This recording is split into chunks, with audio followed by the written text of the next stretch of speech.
레위기 강의 10번째 시간 함께 갖도록 하겠습니다. 지난 시간에는 이제 그 먹는 음식에 대한 정결례를 함께 살펴보는 시간을 가졌습니다. 이제 레위기를 보시게 되면 이제 의식법과 이제 그 정결법 이런 것들이 이제 많이 나오고 있는데요. 오늘날에는 유효하지 않은 내용이죠. 오늘날에는 이제 더 이상 유효하지 않은 내용입니다. 그럼에도 불구하고 그러면 왜 우리는 레위기를 읽어야만 하고요, 또 레위기를 또 이렇게 말씀을 전해야만 하는가 하는 것이죠. 비록 이제 율법의 규례는 폐지가 되었지만 그 율법의 본질, 그 율법의 정신, 그 규례의 정신은 여전히 유효한 거예요. 여전히 그 내용은 유효한 겁니다.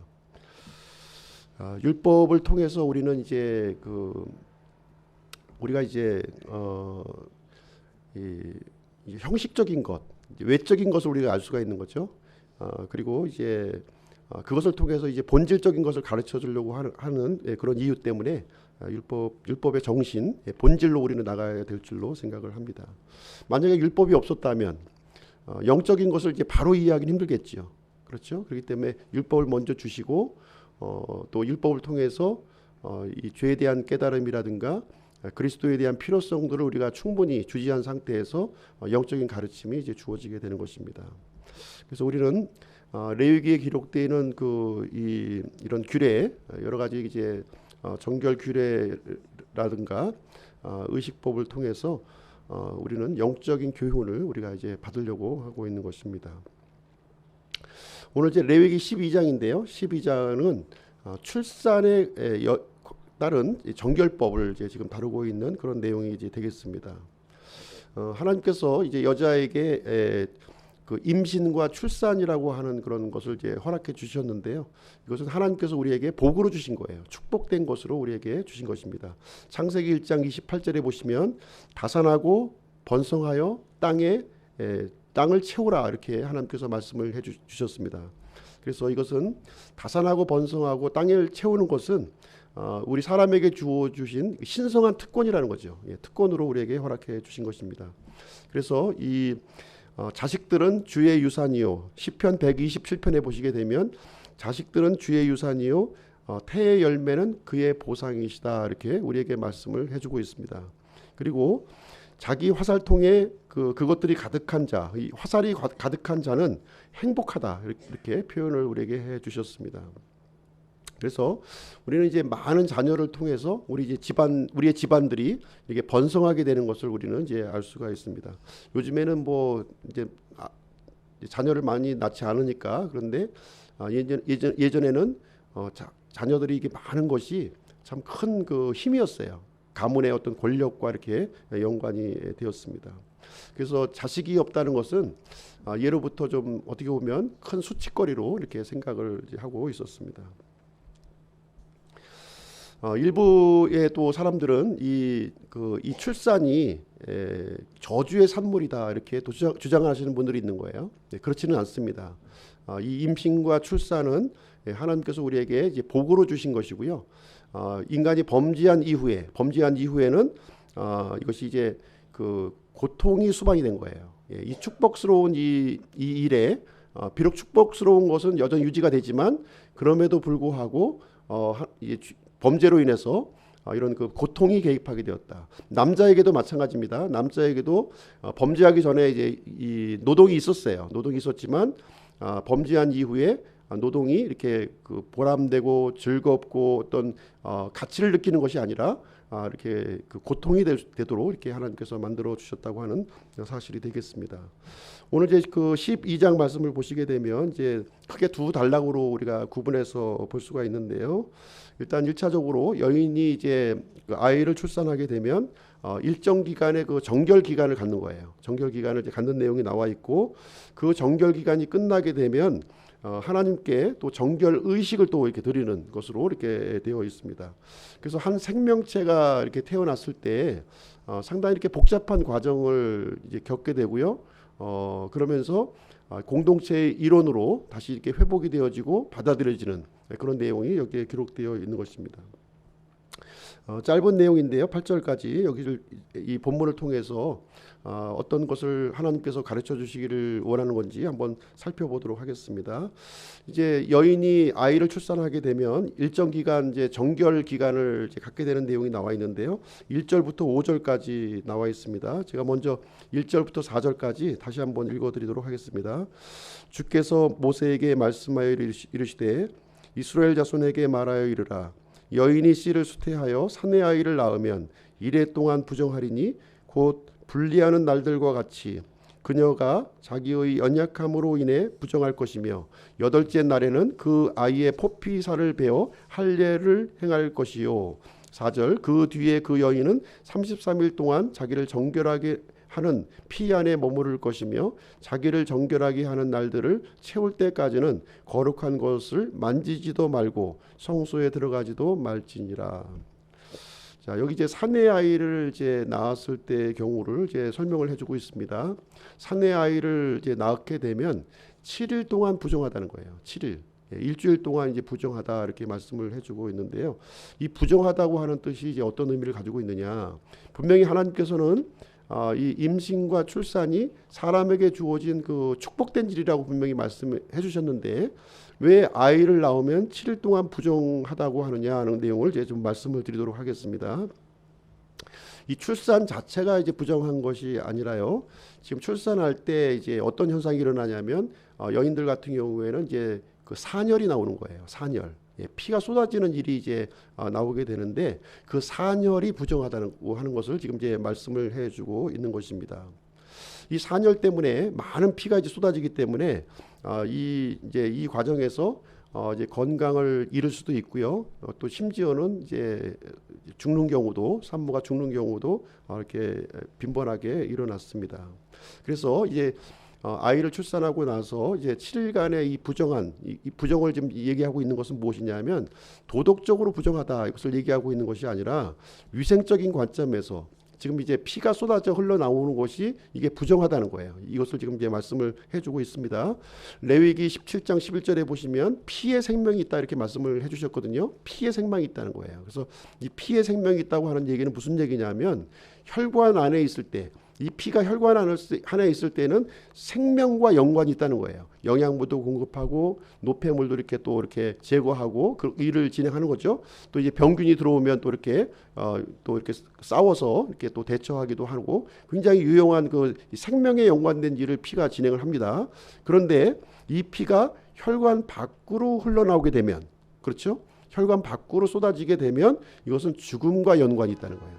피가 많이 쏟아지면 어떻게 돼요? 사람이 죽는 거예요. 죽는 일이 생기는 것입니다. 그래서 이 쏟아진 피는 급속히 이제 부패한다는 거죠. 급속히 이제 부패하기 때문에 이제 아이를 낳고 난 뒤에 이제 피가 계속 이제 유출이 되는 거예요. 그러니까 이게 상당 기간 이제 한 번에 이제 나오고 끝나는 것이 아니라 계속 이제 이게 그 오랜 기간 동안 진행이 되는데 한 7일 정도를 이제 그 부정한 기간으로 이제 하나님께서는 보고 계시고 이때를 굉장히 그 어떻게 보면은 절대 부정의 기간이라는 거죠. 그래서 예전에 이제 아이를 낳게 되면 어떻게 했습니까? 이제 집 문에다가 금줄을 쳤잖아요. 금줄. 그래서 그 못 들어오도록 외부인들이 못 들어오도록. 왜냐하면은 이 산모가 이제 피를 많이 또 쏟았고 그러다 보니까 이게 그 몸이 굉장히 약해진 거예요. 약해졌기 때문에 쉽게 그 병균에 노출될 수가 있다는 거죠. 그래서 일정 기간 이렇게 금줄을 쳐서 외부인들이 절대 들어오지 못하도록 하는 그 내용이 바로 이제 오늘 본문의 내용을 지금 이제 설명하고 있다 이렇게 보시면 되겠습니다. 그리고 이제 갓 태어난 아이도 이렇게 이 어린 생명체다 보니까 위험한 거예요. 사실 위험하다 보니까 이게 절대적으로 보호를 할 목적으로 하나님께서 이와 같은 법을 제정해 주셨다 이렇게 보시면 되겠습니다. 그래서 산모의 보호를 위해서 이 7일간 남자아이가 출생했을 때에는 7일간 이 부정한 피를 이렇게 제거해 주는 그런 과정이 필요하다는 것입니다. 3절 말씀 한번 보실게요. 3절 말씀에 보시게 되면 남자아이의 경우에는 특별한 일을 하나 더 실행하는데요. 여덟째 날에는 그 아이의 포피 살을 베어 할례를 행할 것이요. 할례 의식을 행하라 지금 이렇게 이제 말씀을 해주고 있습니다. 언제 행하냐면 생후 8일째, 8일째 행하는 거예요. 할례 의식을. 그래서 이제 성경에서 보시게 되면 이 8이라고 하는 숫자, 이 8이라고 하는 숫자가 새로운 출발을 의미하고 있는 숫자입니다. 8일이. 그래서 하나님께서 이제 6일 동안 이 모든 만물을 창조하시고 7일째 안식하셨잖아요. 그 다음 날이 언제죠? 안식 후 그 다음 날. 안식 후 다음 날. 주일이잖아요. 안식 후 다음 날. 주일이 바로 새롭게 시작하는 날이라는 거예요. 주님께서 부활하신 날이고, 창조 사역을 모두 마친 그날이 이제 되는 것입니다. 그때 이제 할례 의식을 행하게 되는데, 남자 그 성기 그 포피를 이렇게 베어내는 그런 의식을 하는 거죠. 요즘에 이제 뭐라 그러죠? 포경 수술이라고 이제 우리가 부르고 있는 내용이 되겠습니다. 그래서 이것은 이제 남자의 그 포피를 자르면서 옛 것을 잘라낸다는 거예요. 육신에 속한 것들을 끊어버린다 하는 의미를 가지고 있습니다. 그래서 하나님을 향해서 내가 이제 새로운 삶의 발걸음을 이제 시작한다 하는 의미가 이제 할례라고 하는 의미가 가지고 있는 것이고요. 이 할례 의식을 통해서 이제 비로소 이 아이가 이스라엘의 공동체로 받아들여지는 거예요. 하나님의 백성으로 받아들여진다 는 것을 여기서 의미하고 있는 것입니다. 4절 말씀 보시겠습니다. 4절. 그 뒤에 그 여인은 33일 동안 자기를 정결하게 하는 피 안에 머무를 것이며 자기를 정결하게 하는 날들을 채울 때까지는 거룩한 것을 만지지도 말고 성소에 들어가지도 말지니라. 그래서 이제 그 7일간 이제 그 완전 정결의 기간을 이제 거치고 나서 이제 33일 동안 이제 또 정결의 기간을 추가적인 정결의 기간을 가지라는 거예요. 이 얘기는 무슨 얘기냐면 이제 7일은 절대 부정의 절대 정결의 기간이었고요. 이제 이어지는 33일은 이제 어떤 기간이냐면 회복의 기간이라는 거예요.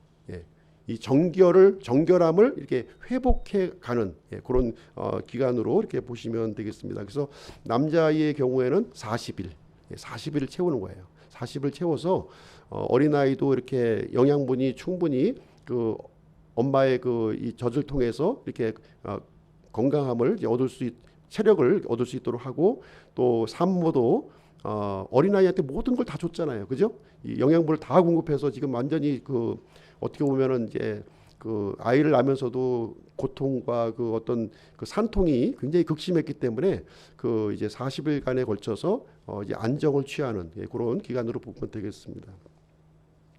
그래서 40이라고 하는 숫자 성경에서 보시게 되면 이제 40이라는 숫자는 시험의 기간으로 이렇게 사용되어지고 있어요. 시험의 기간. 그래서 이스라엘의 경우 이제 40년 광야 생활 이렇게 했었죠.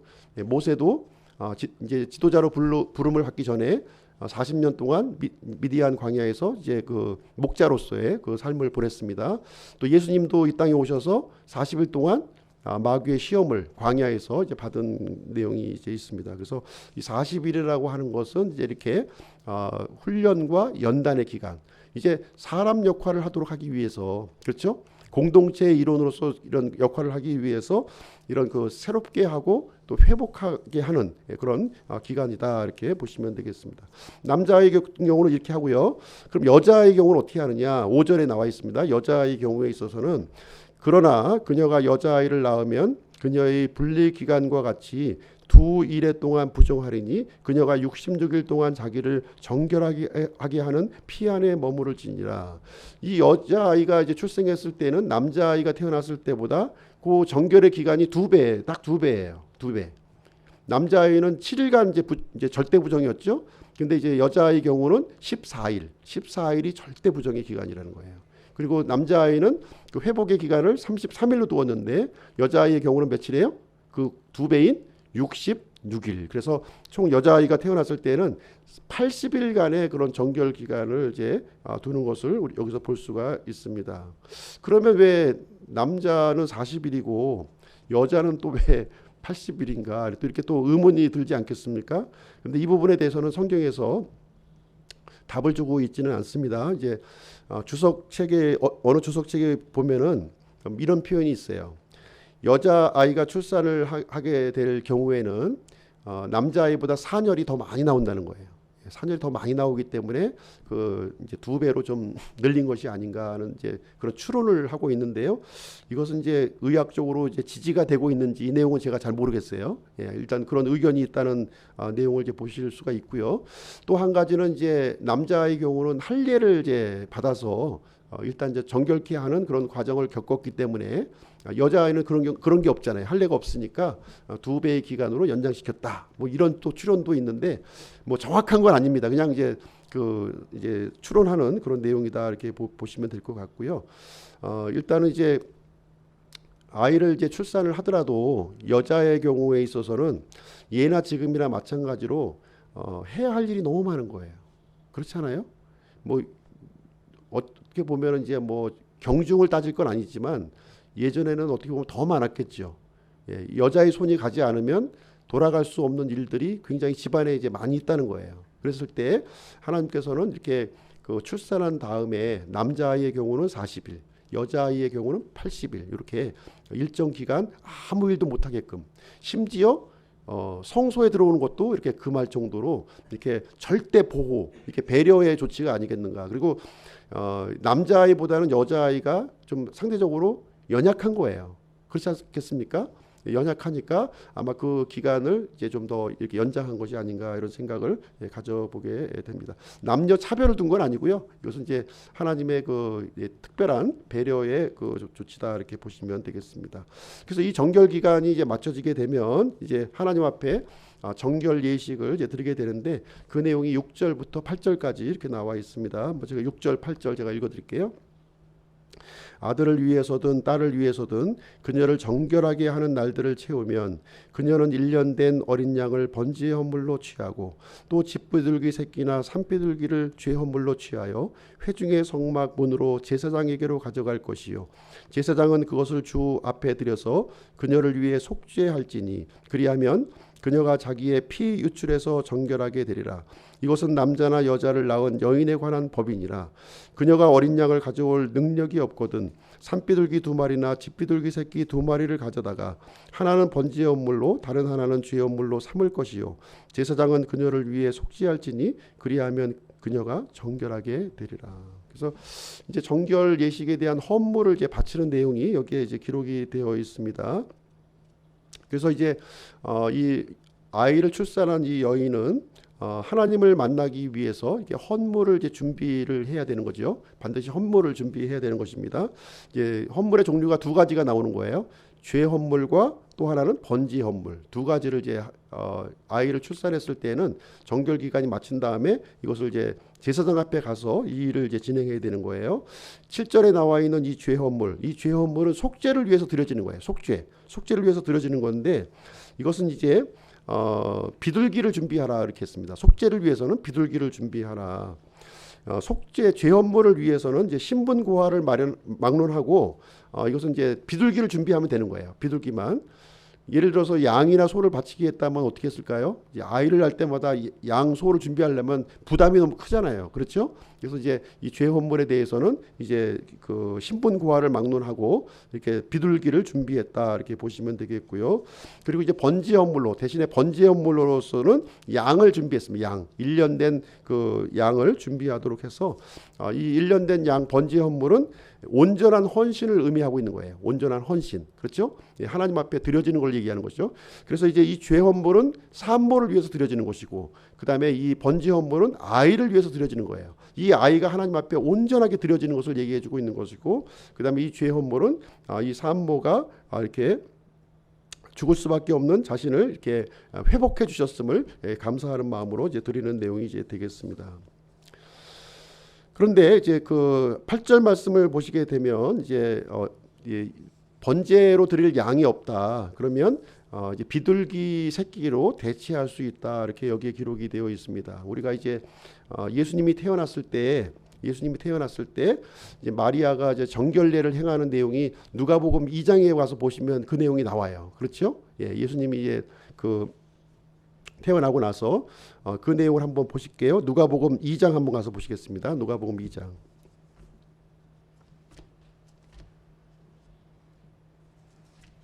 누가복음 2장 21절 보겠습니다.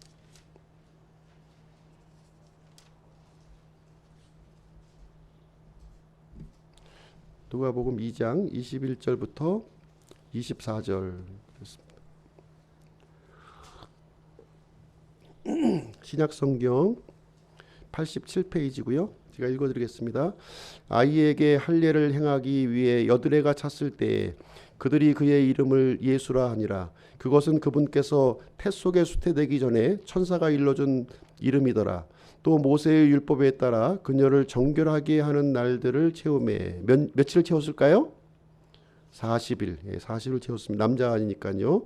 그들이 아이를 데리고 예루살렘에 가니 이것은 주의 율법에 기록된 바 태를 여는 모든 남자는 주께 거룩한 자라 불리리라 한 대로 아이를 주께 드리고 또 주의 율법에서 이르신 것대로 산비둘기 한 쌍이나 집비둘기 새끼 2마리로 희생물을 드리려 함이더라. 그렇죠? 여기서 죄 헌물과 이제 그 번제 헌물을 드려야 되는데 양을 드리지 못하고 지금 이제 그 비둘기 집비둘기 새끼나 산비둘기 새끼로 준비하는 내용이 여기 이제 기록이 되어 있어요. 그래서 요셉과 마리아는 매우 이제 가난했다, 가난했다 하는 것을 우리가 이제 알 수가 있습니다. 그래서 하나님께서는 이 재물의 가치를 보고 이게 판단하는 것이 아니라 그 마음 속에 속죄하고자 하는 마음이 있는가, 헌신하고자 하는 마음이 있는가, 속직심을 하나님께서는 바라보신다고 하는 말씀이 되겠습니다. 우리가 하나님 앞에 드려지는 헌금도 마찬가지인 것 같아요. 그래서 과부가 이렇게 드렸던 2렙돈, 예수님께서는 과부의 2렙돈을 굉장히 귀히 보셨다는 거예요. 그 속중심을 보셨던 거죠. 사실 그 과부의 1렙돈은 그날 먹을 생활비였다는 거예요. 생활비 전체를 하나님 앞에 드리는 헌금을 보시고서 말씀을 해 주셨습니다. 그렇다고 해서 이것을 또 악용하면 안 되겠죠. 악용하면 안 되는 거예요. 양을 바칠 능력이 분명히 있음에도 불구하고 하나님은 이제 뭐 그 재물의 가치를 보지 않으니까 이제 나는 비둘기 드려야 되겠다 이런 생각을 가지시면 안 된다는 거예요. 내가 최선으로 마음도 이렇게 속중심도 하나님 앞에 드려야 되겠지만 또 그 거기에 맞는 내용도 밖으로 드러나야 될 줄로 생각을 합니다. 그럼 오늘 본문의 말씀을 통해서 이제 우리가 받아야 될 영적 교훈을 좀 살펴보도록 하겠습니다.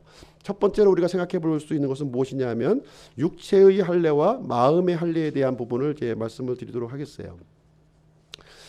구약 시대 이제 유대인들은 이 할례가 유대인의 정체성을 이렇게 드러냈습니다. 그래서 아주 목숨 걸고 이 할례 의식을 행했던 거예요. 그래서 그 내용이 이제 창세기 17장에 나와 있습니다. 창세기 17장 한번 가서 보실게요. 창세기 17장. 창세기 17장 9절부터 14절 말씀 보겠습니다. 창세기 17장 9절에서 14절 말씀 보겠습니다. 제가 읽어드릴게요. 하나님께서 또 아브라함에게 이르시되 그런즉 너는 내 언약을 지킬지니 곧 너와 내 뒤를 이을 네 씨가 그들의 대대로 그리할지니라. 너희 가운데 사내 아이는 다 할례를 받을지니 이것은 나와 너희와 네 뒤를 이을 네 씨 사이의 언약 곧 너희가 지킬 내 언약이니라. 너희는 너희 포피의 살을 베어내라. 그것이 나와 너희 사이에 맺는 언약의 증표가 되리라. 너희 대대로 모든 사내 아이는 집에서 태어난 자든지 또는 내 씨에서 난 자가 아니라 타국인에게서 돈으로 산 자든지 난지 여드레가 되면 너희 가운데서 할례를 받을지니라. 내 집에서 태어난 할례를 받을지니라. 내 집에서 태어난 자든지 내 돈으로 산 자든지 반드시 할례를 받아야 하리니 그리하여야 내 언약이 너희 육체에 있어 영존하는 언약이 되리라. 포피의 살을 베어내지 아니하여 할례를 받지 않은 사내 아이 곧 그 혼은 자기 백성에게서 끊어지리니 그는 내 언약을 범하였느니라. 그래서 하나님께서 아브라함에게 이 할례 언약을 주신 거예요. 할례 언약을 주셔서 만약에 할례를 받지 아니하면 끊어지게 하겠다. 내 백성에서 끊어지게 하겠다. 이렇게 말씀을 해주셔서 유대인들은 할례 의식을 아주 철두철미하게 이렇게 행하는 모습을 우리는 볼 수가 있습니다. 그리고 이 할례 의식을 통해서 하나님의 선택하신 백성이라고 하는 그런 자부심을 가진 거예요. 자부심을 갖고 그리고 이제 이방인들에 대해서는 할례 없는 백성 그리고 무할례자 이렇게 정죄를 하는 모습이 이제 나타나 있습니다. 그러면 우리 그리스도인들이 할례를 받아야 되는가 하는 부분인 것이죠. 그리스도인들이 그럼 이 구약 성경에 기록되어 있는 할례를 우리가 받아야 되는가? 요 문제가 초대교회에서 문제가 됐었던 거예요. 이 할례를 받아야 되느냐 하는 문제가 초대교회에서 문제가 이제 됐었던 거예요. 그래서 일부 이 그 바리새인들, 이제 예수님을 믿은 바리새인들이죠. 이 사람들은 이방인들이 구원을 받았다면 모세의 율법대로 할례를 받아야 된다 이렇게 주장을 했던 거예요. 할례를 우리가 믿음으로 우리가 구원을 받지만 그래도 할례도 같이 받아야 된다 이렇게 주장을 했던 것입니다. 이 부분에 대해서 이제 너무 이제 아주 논쟁이 격하게 이렇게 이루어진 거예요. 격하게 이루어져서 예루살렘 회의가 이루어지게 되었습니다. 예루살렘 회의. 사도행전 15장 한번 가서 보실게요. 사도행전 15장. 사도행전 15장.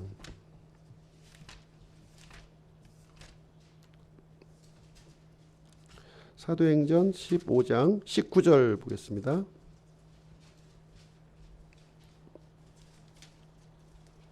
신약성경 202페이지고요. 사도행전 15장 19절 20절 한번 보겠습니다. 그래서 이 내용에 대해서 지금 이제 이제 예루살렘 교회의 그 지도자였던 야고보, 예수님의 형제 야고보가 최종 이제 그 회의의 의장 자격으로 결론을 내리는 장면인데요. 19, 20절 한번 보겠습니다. 그러므로 내 판결은 이러하니 곧 우리가 이방인들 가운데서 하나님께 돌아온 자들을 괴롭게 하지 말고 다만 그들에게 글을 써서 그들이 우상에 더러운 것, 음행과 목매어 죽인 것과 피를 멀리하자는 것이라. 그래서 이제 이 도덕적인 부분, 이 부분에 대해서만 이제 부과를 하고 나머지 모세의 율법에 관한 것들은 부과하지 말자 하는 결의를 여기서 내려주게 되는 모습, 결론을 내려주게 됩니다. 그리고 로마서 2장도 한번 가서 보실게요. 로마서 2장 조금 뒤로 넘기셔서 로마서 2장. 사도 바울은 좀 더 강력하게 지금 이제 이 부분을 언급하고 있는데요.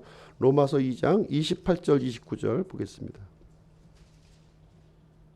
로마서 2장 28절 29절.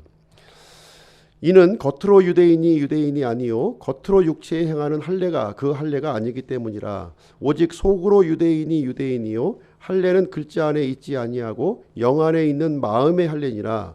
이런 사람에 대한 칭찬은 사람에게서 나지 아니하고 하나님에게서 나느니라. 이렇게 얘기를 하고 있습니다. 그래서 겉으로 유대인이 아니라는 거예요. 겉으로 육체에 대해 할례를 행한 것이 할례가 아니다. 오직 속으로 참 유대인이요 그리고 마음의 할례가 진정한 할례이다. 이렇게 얘기를 해주고 있습니다.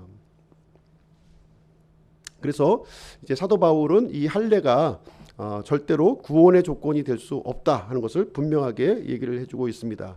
그래서 우리는 이제 알아야 될 것은 무엇이냐면 형식을 통해서 우리는 본질을 추구해야 된다는 거예요. 중요한 것은 본질이에요. 형식이 아니라 본질을 추구하는 것입니다. 율법을 통해서 우리는 어디로 가야 돼요? 은혜로 가야 된다는 거예요. 하나님의 은혜가 필요한 존재라는 거예요. 율법을 통해서 의를 얻는 것이 아니라 은혜로 우리가 하나님의 의를 받아야 되는 것입니다. 육체의 할례도 마찬가지예요. 육체의 할례가 중요한 것이 아니라 마음의 할례가 더 중요하다. 이 얘기를 사도 바울이 우리에게 얘기를 해주고 있는 것입니다. 그래서 바울은 이제 결론적으로 하는 말이 무엇이냐면 율법이 있는 사람은 그냥 율법이 있는 사람 같이 이렇게 살라는 거예요. 그리고 율법이 없는 상태에서 구원받은 사람은 율법이 없는 사람 같이 이렇게 살라고 하는 것을 말씀을 해주고 있는 것입니다. 가장 중요한 것은 이렇게 할례를 행하냐 안 하냐 이것이 중요한 것은 아무것도 중요하지 않다는 거예요. 중요한 것은 우리가 구원받는 것 이것이 중요하다 이렇게 얘기를 해주고 있는 것입니다. 그 다음에 이 정결 예식을 통해서 두 번째 우리가 배워야 될 내용은요. 이 정결 예식을 통해서 하나님의 공동체로 들어오는 절차라는 거예요. 이 정결 예식을 통해서 하나님의 이 공동체로 들어오는 절차를 보여주고 있다. 이렇게 말씀을 드릴 수가 있겠습니다. 그래서 이 하나님의 공동체, 이스라엘도 하나님의 공동체였죠. 이 공동체는 사람의 공동체가 아니라 영적인 공동체였다는 거예요. 영적인 공동체. 그냥 사람이 모인 이런 공동체가 아니라 하나님을 중심으로 하는 영적인 공동체였음을 분명하게 알려주고 있는 것입니다. 그래서 이 공동체 안으로 들어오는 데 있어서는 무조건 받아들이면 안 된다는 거예요. 무조건. 일정한 절차를 가지고 받아들여야 된다는 것을 심지어 이렇게 태어난 자식 아이일지라도 일정한 정결 기간과 정결 그 예식을 통해서 이렇게 공동체 안으로 받아들여야 될 것을 우리에게 말씀을 해주고 있습니다. 하나님의 승인이 필요하다는 거예요. 하나님의 승인이 필요하다는 것을 얘기해주고 있습니다. 그래서 3번은 공동체 안으로 이렇게 회복이 되어지는 것이고요. 이 아이는 공동체 안으로 받아들여지는 거예요. 그래서 모든 사람들이 하나님과 더불어서 이렇게 다 공식적으로 인정을 하고 그 아이를 이제 공동으로 돌보고 책임지고 이제 키워나가겠다고 하는 그런 결의를 하는 그런 절차를 가졌다고 하는 사실이 되겠습니다. 이것도 이제 우리가 교회로 우리가 적용을 한다면요. 교회로 적용한다면 교회에서도 마찬가지인 것 같아요. 그래서 외부에서 우리가 이제 우리 멤버십으로 이제 들어오겠다고 한다면 무조건 받아들이는 것이 아니라는 것이죠. 그래서 일정의 그 어떤 정결 기관과 같이 그런 어떤 기간을 거쳐서 이렇게 우리 멤버십으로 들어올 수 있는 그런 절차가 필요하다는 것을 이제 알려주고 있는 거예요. 그래서 어떤 정결의 기간을 이제 주었던 것처럼 일정 기간 동안 새신자반을 또 운영을 해서 이렇게 구원을 받았는지 그리고 그것도 점검하고 그 다음에 구원을 받았다면 이제 우리가 믿고 있는 이런 교리들 이런 것들을 잘 가르쳐서 우리하고 이렇게 적응하는데 이제 어려움이 없도록 하는 그런 어떤 그 입문 과정이 좀 필요하다. 무조건 받아들이는 것은 좀 어렵다 하는 것을 이제 성경에서 우리에게 알려주고 있는 내용이고요. 이번에 이제 그 신천지 명단들이 이제 아마 교회에 다 이제 이렇게 보급이 되고 있어가지고 이제 그 교회 안에 이제 몰래 이제 잠입하고 있었던 신천지 교인들이 다 드러난 거예요. 심지어는 뭐 안수 집사로도 있고 또 심지어는 또 장로도 이렇게 피택된 사람도 있고 이런 사람들이 막 있는 것이 이제 발견이 돼가지고 이제 또 쫓아내는 절차가 지금 이제 각 교회별로 지금 진행이 되고 있습니다. 그래서 이제 중요한 것은 이제 그런 과정을 통해서 이제 하나님의 사람으로 잘 자랄 수 있도록 이렇게 도와주는 그런 일을 해야 될 것을 얘기해주고 있습니다. 그래서 교회는 이제 영적인 공동체인 것이죠. 영적인 공동체이기 때문에 이렇게 그 어린아이가 이렇게 받아들여지는 것처럼 출산의 소식이 계속 들려져야 된다는 거예요. 그렇죠? 교회에서는 구원받는 사람들이 계속 늘어나야 되는 것이죠. 그리고 새로운 영혼들이 자꾸 이렇게 더해져야 된다 하는 것을 우리에게 말씀을 해주고 있습니다. 그래야 이 공동체가 활력이 있고 이렇게 또 생기가 돌아가는 살아있다는 그런 증거가 이제 보여주는 것이 되겠습니다. 그래서 태어나는 아이도 없고 이렇게 있는 사람들이 계속 나이가 들어가게 되면 그 죽은 공동체 아니겠어요? 예, 살아있는 공동체는 무엇인가 계속 이렇게 더해지고 이게 자라나고 하는 일들이 우리에게 있어야 되리라고 생각을 합니다. 그래서 우리 교회도 이렇게 그 오늘 그 산모의 어떤 출산 정결례를 보았듯이 하나님 앞에 이렇게 정결한 삶으로 들어지면서 또 그와 더불어 또 이렇게 새로운 이런 이 생명들이 이렇게 더해지는 그러한 일이 이제 진행이 됐으면 좋겠습니다. 그래서 오늘은 이제 12장 레위기 12장을 마쳤고요. 다음 주는 이제 그 13장 말씀을 이제 진행하도록 하겠습니다. 13장은 이제 나병에 관련된 거예요. 나병에 관련된 내용을 같이 또 살펴보도록 하겠습니다. 잠깐 기도하는 시간을 좀 갖도록 하겠습니다. 국가를 위해서도 우리 기도해 주시고요. 또 우리 교회를 위해서 기도해 주시고 그리고 각 가정을 위해서도 기도해 주시고요. 또 우리 연약하신 분들 또 위해서도 기도하고 이렇게 했으면 좋겠습니다. 한 2-3분 정도 기도하시고 이은복 형제님 마무리해 주시고 마치도록 하겠습니다.